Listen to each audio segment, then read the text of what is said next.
ಇನ್ನು ಪ್ರಧಾನಿ ಮೋದಿ ಉಡುಪಿಗೆ ಬರ್ತಾ ಇದ್ದಾರೆ. ಅದರ ವಿವರಗಳನ್ನು ನಾವು ನಿಮಗೆ ಕೊಡ್ತಾ ಇದ್ದೀವಿ. ನಾಳೆ ಉಡುಪಿಗೆ ಪ್ರಧಾನಿ ಮೋದಿ ಭೇಟಿ ಕೊಡ್ತಾರೆ. ಹೀಗಾಗಿ ವ್ಯಾಪಕ ಸಿದ್ಧತೆಗಳಾಗಿವೆ. ಕೃಷ್ಣ ಮಠಕ್ಕೆ ಅವರು ಭೇಟಿ ಕೊಡ್ತಾರೆ. ಅದಕ್ಕಿಂತ ಮೊದಲು ರೋಡ್ ಶೋ ನಡೆಸ್ತಾರೆ. ಆದಿ ಉಡುಪಿ ಹೆಲಿಪ್ಯಾಡ್ನಿಂದ ರೋಡ್ ಶೋ.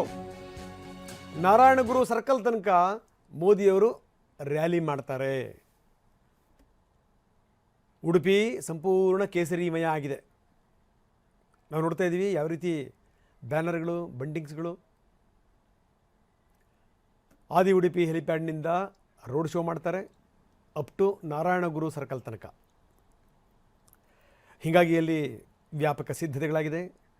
3 ಕಡೆಗೆ ನಿಧಾನವಾಗಿ ಸಂಚಾರ ಮಾಡ್ತಾರೆ.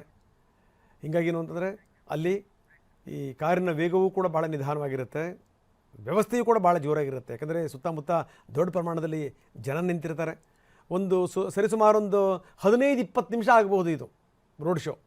ಹೀಗಾಗಿ ಈ ವಿಪರೀತ ಸಂಖ್ಯೆಯಲ್ಲಿ ಈಗಾಗಲೇ ಪೊಲೀಸರನ್ನು ನಿಯೋಜಿಸಲಾಗಿದೆ. ಈ 30,000ಕ್ಕಿಂತ ಹೆಚ್ಚು ಅಭಿಮಾನಿಗಳು ಸೇರುವಂಥ ನಿರೀಕ್ಷೆ ಇದೆ. ಇನ್ನು ಪ್ರಧಾನಿ ಮೋದಿ ಉಡುಪಿಗೆ ಬರ್ತಾ ಇದ್ದಾರೆ. ಅದರ ವಿವರಗಳನ್ನು ನಾವು ನಿಮಗೆ ಕೊಡ್ತಾ ಇದ್ದೀವಿ. ನಾಳೆ ಉಡುಪಿಗೆ ಪ್ರಧಾನಿ ಮೋದಿ ಭೇಟಿ ಕೊಡ್ತಾರೆ. ಹೀಗಾಗಿ ವ್ಯಾಪಕ ಸಿದ್ಧತೆಗಳಾಗಿವೆ. ಕೃಷ್ಣ ಮಠಕ್ಕೆ ಅವರು ಭೇಟಿ ಕೊಡ್ತಾರೆ.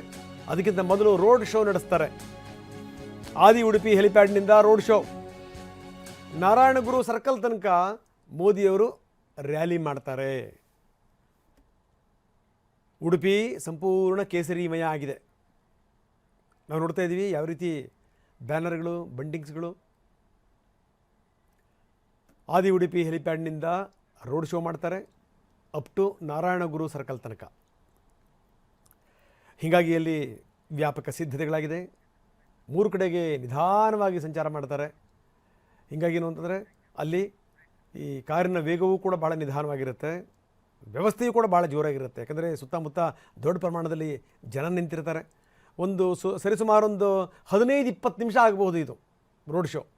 ಹೀಗಾಗಿ ಈ ವಿಪರೀತ ಸಂಖ್ಯೆಯಲ್ಲಿ ಈಗಾಗಲೇ ಪೊಲೀಸರನ್ನು ನಿಯೋಜಿಸಲಾಗಿದೆ. ಈ 30,000ಕ್ಕಿಂತ ಹೆಚ್ಚು ಅಭಿಮಾನಿಗಳು ಸೇರುವಂಥ ನಿರೀಕ್ಷೆ ಇದೆ.